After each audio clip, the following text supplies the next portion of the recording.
We live in a world with so much hurt, many in physical pain, Alzheimer's, cancer, mental illness, addiction, or living with a chronic illness. Others shouldering the overwhelming weight of caregiving.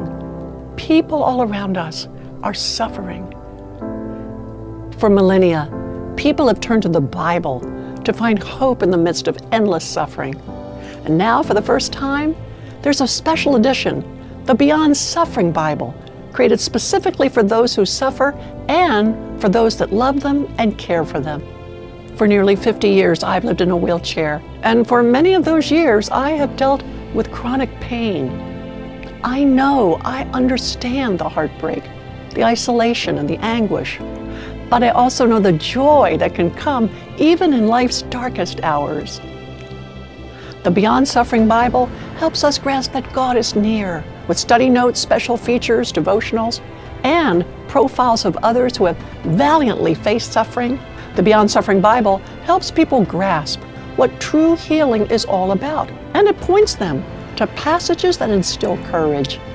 God is good, no matter how harsh the suffering. Where struggles seem endless, God's hope is infinite. And the Beyond Suffering Bible highlights this wonderful truth.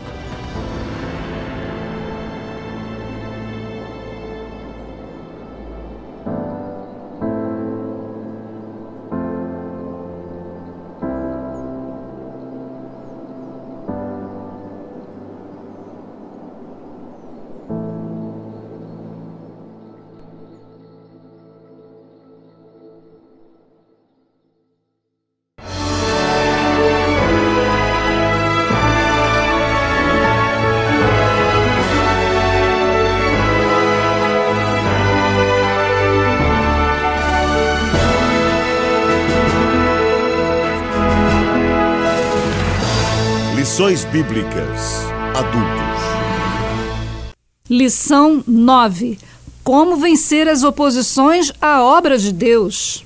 Mais uma vez, estamos numa sequência de lições especiais onde trabalhamos com aquelas dificuldades dos inimigos internos, muitas vezes que existem no seio da obra de Deus, baseado na história do povo de Israel especialmente.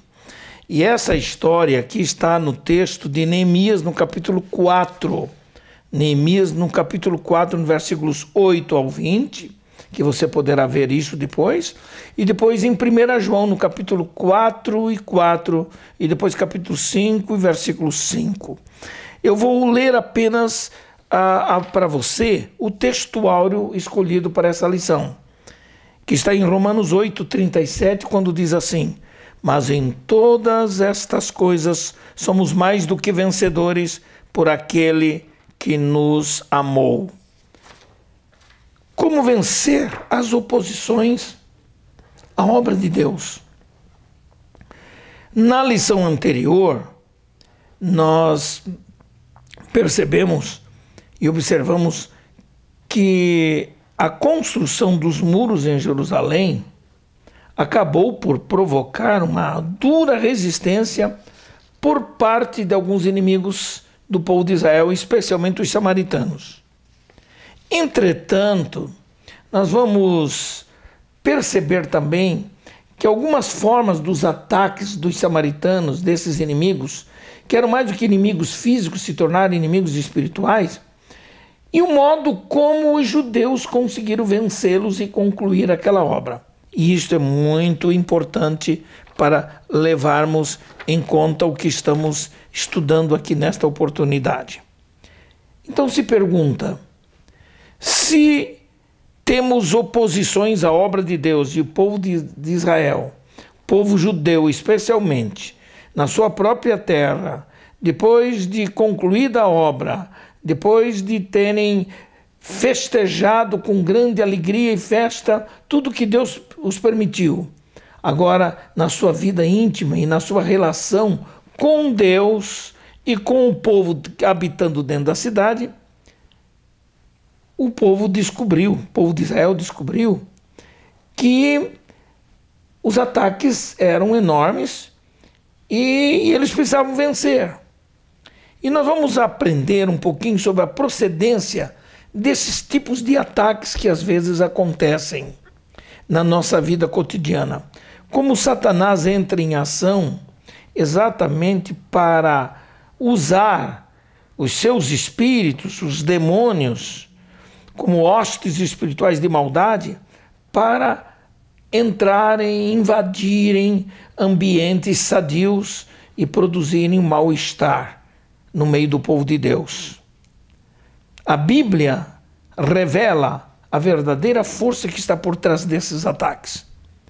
O apóstolo Paulo, na carta aos Efésios, no capítulo 6, ele diz assim: não temos que lutar contra carne e sangue, mas sim contra os principados, contra as potestades, contra os príncipes das trevas deste século, contra as hostes espirituais da maldade, nos lugares celestiais.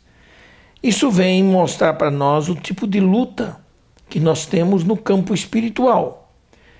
Porque os inimigos visíveis, eles surgem trazendo perseguições e ataques físicos e materiais e morais, mas instrumentalizados pelos demônios. A ação por trás de tudo isso é demoníaca. A ação é demoníaca. A ação é espiritual. E eles nos atacam diretamente a todos nós. Todos aqueles que fazem a obra de Deus são alvos dos ataques dos demônios. Os demônios não podem entrar em nós, eles não podem nos dominar totalmente, a não ser que nós abramos espaço para eles entrarem e fazendo o que bem entenderem. Então, se nós como crentes e como obreiros temos consciência da existência, da realidade dos demônios no mundo invisível para atacar, promover a desordem, promover o mal-estar, não temos dúvida de que podemos vencê-los em nome do Senhor. Por isso os inimigos invisíveis, ou visíveis, melhor dizendo, são meramente instrumentos dos demônios que nos atacam. Desde que Lucifer caiu em pecado no céu e foi expulso de lá, ele tem sido o grande adversário de Deus e de toda a sua obra. Então o que é que nós vamos aprender aqui da parte da Bíblia acerca disso? Deus nos orienta pela sua palavra o modo como nós devemos agir. E a palavra de Deus, ela começa dizendo assim: portanto, tomai toda a armadura de Deus para que possais o quê? Poder fazer o quê? Em primeiro lugar, resistir no dia mau. Em segundo lugar, tendo feito tudo, depois de fazer tudo o que é possível fazer. E por último, ficar firme. O que nós descobrimos nesses três elementos? Que a Bíblia não aconselha a fugir da luta, mas ela nos aconselha a ficarmos firmes na fé, no intuito de vencer, de resistir às forças demoníacas que se levantam para nos derrubar. Nesta luta contra o mundo invisível, indiscutivelmente, a arma mais eficaz do crente, do servo de Deus, é a sua fé. É a fé. E a fé é algo muito mais poderoso do que se possa imaginar.